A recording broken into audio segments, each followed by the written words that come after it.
Okay, nasaan po si Mr. Oh, wow!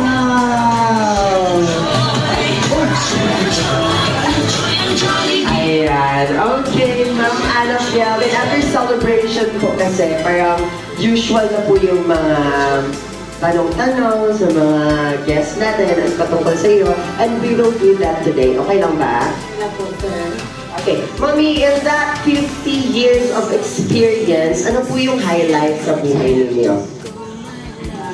Yung nasunugan kami, nasunugan yung bahay namin, tapos wala ako dito, sa labas ako, sila na yung talagang pinaka-worst na nangyari sa life namin.